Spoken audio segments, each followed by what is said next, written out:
Ayun, no? Okay na siya, mga katek. Ganda yung ano, LCD pa niya. Ayos na.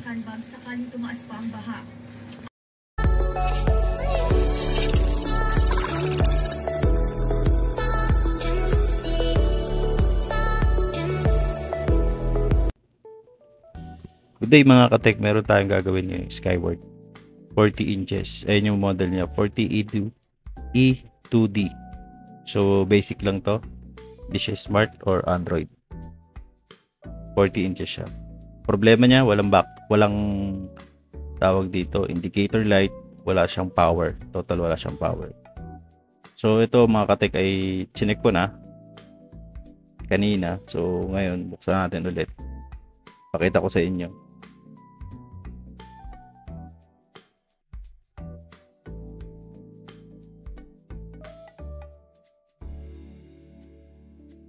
So yun mga katek, hindi ko na na-videoan yung paglagay natin ng forwards na yan, module, dyan sa circuito na yan. Hindi ko na na-videoan. Ang naging problema nito mga katek, wala siyang indicator light dito. Tapos, nung nalagyan na natin siya ng forwards na module, wala pa rin. Ang nangyari dyan mga katek, ay may shorted dito sa kanyang 12 volts. So may ano niya, tawag dyan, regulator IC, yung 12 volts niya. Tapos nung chinek ko yung 4 na diode na yan sa primary, shorted. Ayan, nakasaksak na yan. Makikita niyo wala pa rin siyang indicator light.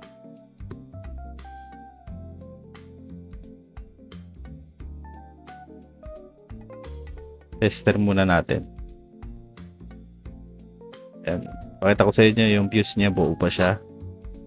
Ayan, o. So may continuity pa yung fuse.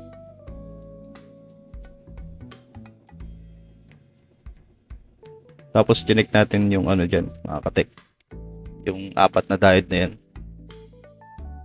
sa primary. Kasi nung hindi ko pa nalalagyan ng forwards yan, tapos hindi ko pa nahang yung mga tawag dito, filter capacitor dito, saka yung optocoupler yan, mapapansin nyo nakatap yung ating forwards. May shorted yan dyan sa may 4 na diode na yan, papunta rito sa secondary ng 12 volts. So tinanggal natin yan. Ayan, tapos may napansin ako dito, ayan, nasunog yung kanyang ano, regulator. Yun o, yung 5 pins regulator IC. Sunog yan mga katek. So medyo masalimuot yung problema nito. Kaya ang ginawa ko, meron naman akong spare boards. Ayan, sunog yan yung 5 pins na yan. Putok yan. Meron akong spare boards dyan. Ginawa ko, pinalitan ko na lang muna. Tapos, ire-repair ko na lang yung board na yan. Para maipakita lang sa inyo. Pag ganyan ang problema, medyo masalimuot. Patay din ng, shorted din yung 12 volts niya. So, ayan o. Meron tayong board pamalit.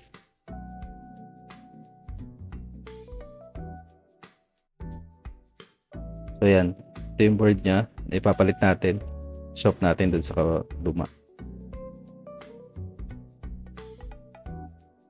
Kakapain ko yung ano na yan, sira na yan.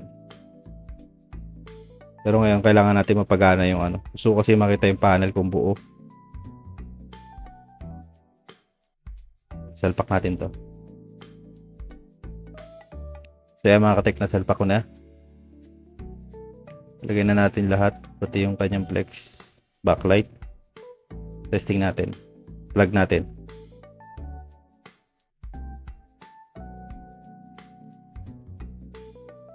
So ayan, mayroon na siyang indicator na red. Switch natin siya.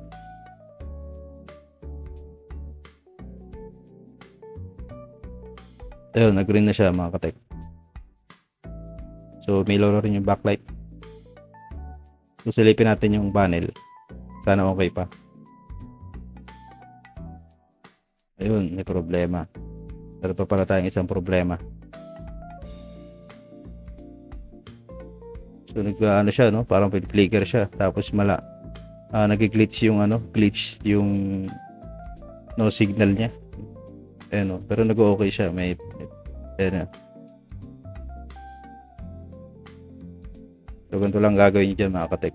Pagka ganyan ng problema.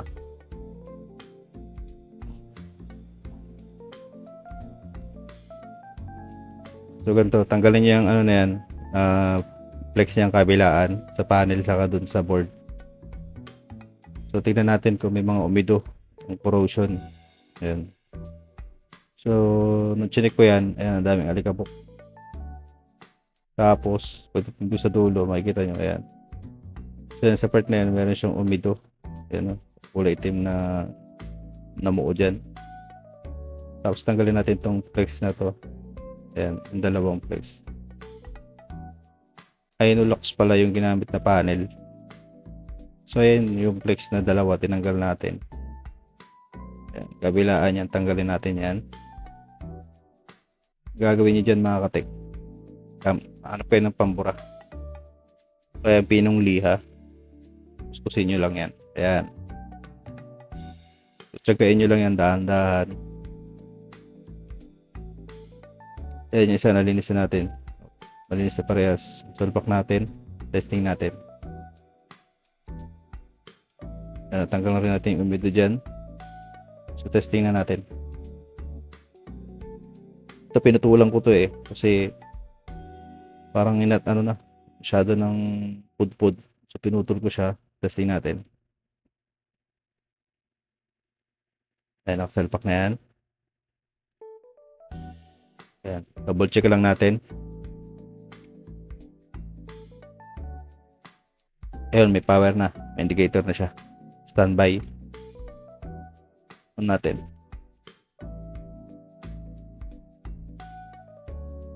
Sana okay na.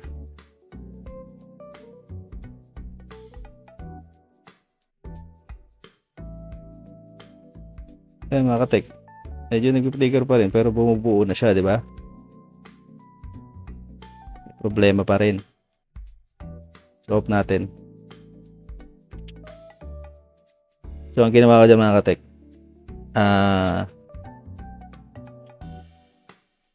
inang ko tapos binalik ko. So ayan. So kung makikita nyo, mayroon siyang guhit. So may fine line siya. Ayan, may fine lines. So hindi siya buong maganda yung screen.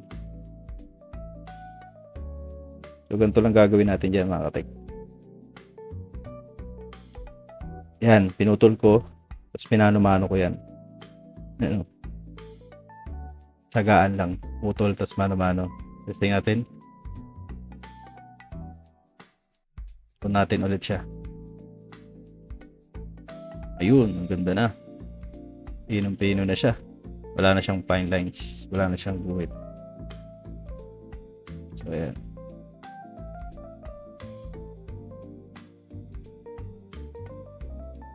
Tinesting ko yung gabi kaya wala na palang signal yung GMA TV box na for the box.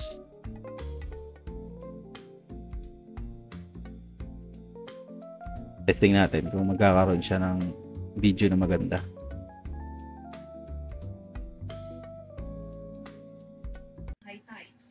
Ayun, ganda na mga katek. Ayos na. So, ganun lang gagawin nyo mga katek. Ganun mga problema.